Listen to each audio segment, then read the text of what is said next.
So I used ChatGPT as an investment banking analyst and got 388% returns on my portfolio within about 7 months. This is basically how I did it. Disclaimer, I am not a financial planner, advisor. Talk to whoever the hell it is that you need to talk to, lawyer, tax consultant, friggin', you know. But it's a side project of mine. I was kind of curious about it. Nothing real fancy here, but I will go ahead and show you. These were basically the companies that I dropped cash on. They all had total gains. Is the most recent screenshot from my E-Trade account, and I'm going to show you how it is that I did it. Hopefully, you can take away something from it. And this is exactly what we're doing in the AI product management program is to go out there and give you guys more practical use cases of how you can implement AI into your daily life. Just like this iPhone, there was a time, it's kind of sad to say that I'm this old, but there's a time when phones was just for phones and then text message was like groundbreaking. Now we use phones for like everything. I think AI should be implemented into every aspect of your life. Regardless of what it is that you're doing. Like I'm learning a foreign language right now, which we'll talk about later, but let's go ahead and get to it. How it started, these are all the screenshots that I've just been tracking over the past 7-8 month period. And it basically goes to show you that it went from like Palantir 165%, 235%, 267%. My other one that's got the biggest gains is probably Oklo, which I'll talk about mainly in this video. 128%, 129%, jumped up to 169%, and then how it's going. 267%, 274%, 388%, which is the most recent one right now.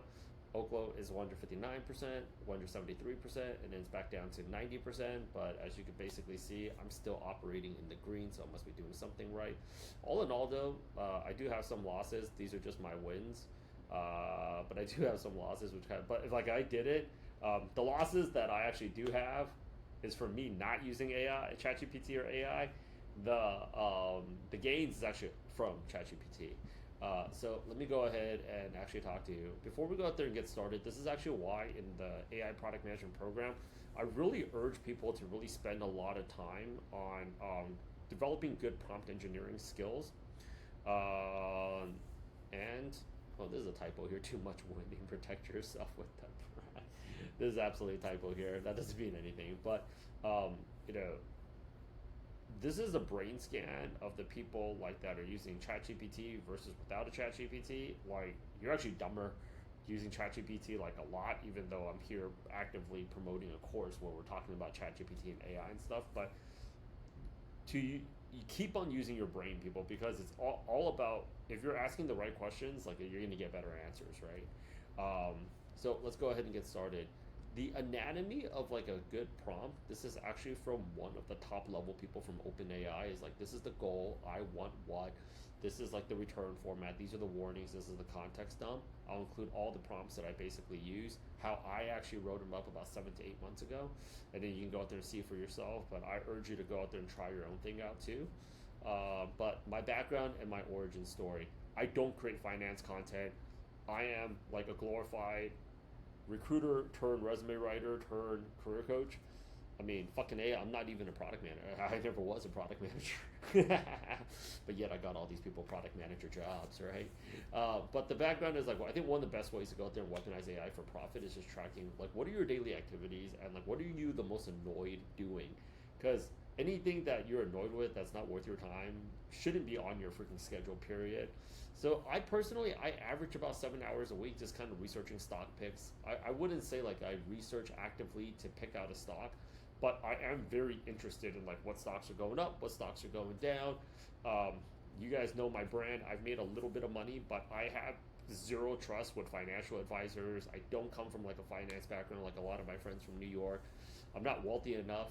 Like, not every Asian's a crazy rich Asian. I'm not wealthy enough to go out there and have like asset or wealth managers, or like there's no family office for the Chen family. Existing financial literacy and education resources are absolutely freaking pathetic. Uh, like generally, I'm interested in the topic of investing, especially for AI. I truly believe that it's the future. Disclaimer: no finance or investment banking background. Please consult a financial, tax, or legal professional. I'm not paid to endorse any of these companies at the time of this recording, but I am manufacturing a check from them as a future influencer. Do not buy or blame Richard Chen. Never done, and I've never done finance or investment content. Like, I see all these other. I don't even consider myself really an influencer because I don't think my views and my following is that great. But like, I see so many people talking about like investing. Is I don't. You can like I don't talk about it at all. And my background, I'll tell you this: immigrant business owner, hustler with a history degree. I was a total party major, but I've made a little bit of money. I can't say I made a whole lot. Thankfully, I'm doing better than the general population, but people keep on saying invest, and I'm like, invest in what? I don't hold any crypto, okay? I don't hold any crypto. Like, I don't. Actually, no, I do hold a little bit of crypto. I take that back. I just realized I have a little bit, but like I don't really understand it, so I can't really go all in. And I bootstrap my whole business from the very ground up, so I'm always like very like yo, Rich, you must be printing. But like I'm very hesitant. I don't like putting my money on things that I just don't understand. And there's a lot that I don't understand about investing, and it was also something like I want to go out there and just spend some more time on, right? So I'm like always like invest in what, where, and then like I see sometimes like people will say it's a for sure thing, and then I see them at another event where we're just getting together as friends, and they look like they're bleeding internally, and I'm always just like, I know how to get people jobs.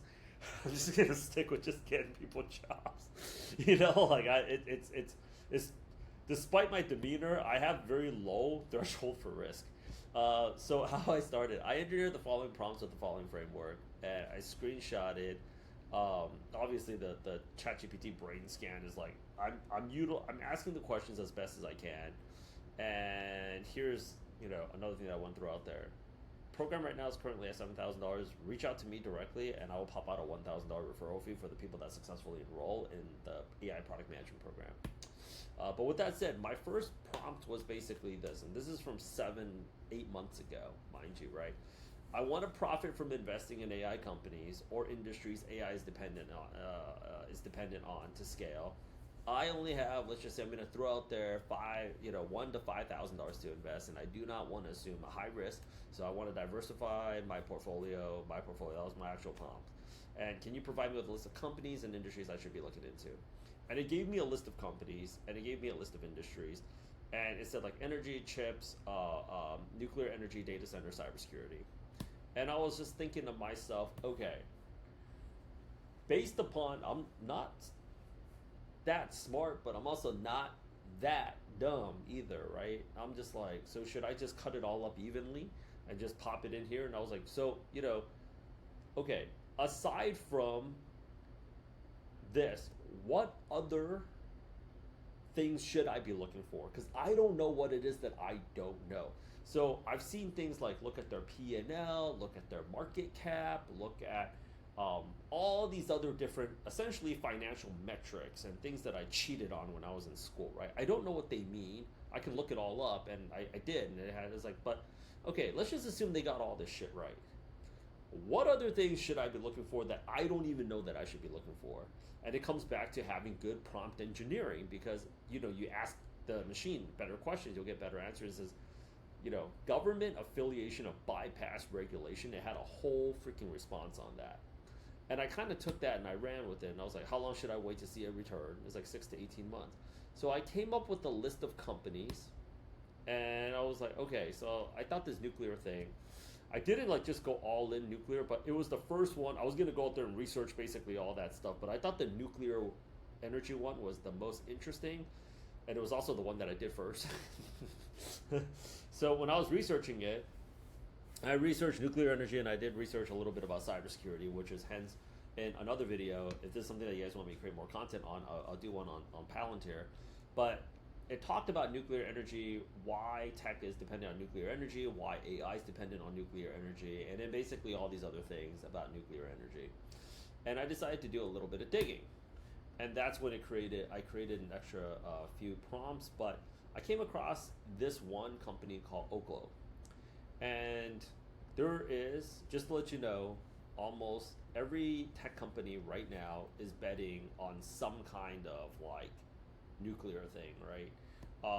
But aside from the fact that I'm personally a very big fan of Oklo, the thing that got me to think about Oklo as a possible investment, which ultimately I think it paid out because it shot up 173% for me, and even when I bounced down, it was at 90%. What really stood out for me right now was the fact that one of their board members was in the government. And this was like they were rallying for this like for a while, and I thought that was very interesting. The more that I was like researching and digging into it, and it says Trump picks Liberty Energy CEO and Oklo board member as Chris Wright. And I remember reading all this stuff where it's just like what you really need to be looking at is, and I thought about it, it was actually being very true. It's the pinnacle. Like you can't just do whatever it is that you want in America. You need to get government approval to do stuff at that scale, right? And having a board member as a member in the government, like if you're in the energy business and one of your boys is the energy secretary. So I was just thinking about putting two and two together. I was like, oh shit, maybe this is it, right?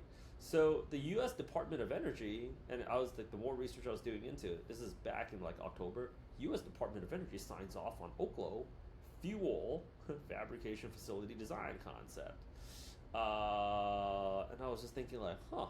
So I was looking at this a little bit more, and I was like, okay, so they got approval to start work on Idaho, and which is they had basically a huge site there, and I was just thinking to myself like, this is freaking crazy because what ends up basically happening with all of this is, and this is actually how I kind of created my own little investment methodology.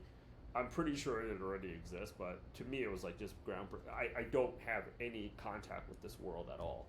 I know how to get people product manager jobs and tech jobs, right? Is that what I noticed was, and I started backtracking it, was the companies that were doing the best has their own people in the government. And maybe you're looking at me like, yeah, amateur, but for me, I did not know that shit. And studying as much about history and government and empires and wars as much as I did, I guess like as cynical as sometimes I come down, I still had some faith in the system. But it's like Liberty Energy CEO, like the stock jumps after he picked, and I was like, why is there no conflict of interest right here? Like Altman-backed Oklo sees Trump cutting red tape for nuclear energy. They have both since stepped down, but like I'll create additional curriculum soon if this is something that you guys want to see more of like how I basically approach the market, and maybe if this is something that you guys are interested in. Refer a friend, but like I think good prompt engineering and how you're gonna ask it, I haven't seen anybody really do it the way that I kind of approach it, because the way that I always make a business decision is, okay, what about all the things that I don't know that I haven't even thought of, and that's kind of like what got me to think about it this way. In addition to this, contact me on LinkedIn, refer a friend. Reach out directly to me for LinkedIn for like referrals, and I'm happy to also, for those of you guys that are already in the program, any side project or hustle that you guys have, like I'm more than happy to go out there and promote it. Let me know. One of the principal things that make the product management program that we're hosting right here different than every other product management program is that like we want to take real use cases. I don't want to just create use cases. I want you to go ahead and tell me your use cases, right? Like I'm trying to create like this insulin tracker to monitor sugar levels because my husband has diabetes, and I like, can I vibe code an app off of that? We want a repository. So with other programs, they have like introduction to AI. It's just like, I just think it's so dumb learning like that, because the thing that you're gonna spend more time on, that you're gonna be more serious about, is going to be the solving the problems that's like taking up a lot of your time, and it's very near and it's very dear to you. So for me, it's just like I know I should be effectively learning more about investing instead of like focusing on transactional income, which I could say I've done somewhat okay for myself on. But people have been telling me like, yo, you've been doing product gym for 8 years, you got a lot of people jobs, like do you want to just keep on just doing this, that you should be thinking about investing? The more that I've been looking at investing, I kind of thought about it like, man, I should have started my YouTube like a long time ago, because it compounds just like how money compounds, right? I'm happy to create. I'm gonna have a little bit more like curriculum coming out in terms of like how I approach Palantir as well. Um, Palantir, it's the craziest company. Nobody knows what they do, but at the same time, they're also crushing it. Um, I know a few people that work at Palantir, and they also told me kind of. I don't know if it's like a joke or they're being serious. Like I don't even know what I'm doing every single. But they do tell like they're like I do this. I just don't know how it makes up this bigger impact. But I feel like it's going to be contributing to something crazy. But yeah, refer a friend. We have more curriculum coming out very soon. And our instructor, she's totally rock star. So talk to you guys all very, very, very soon. Okay.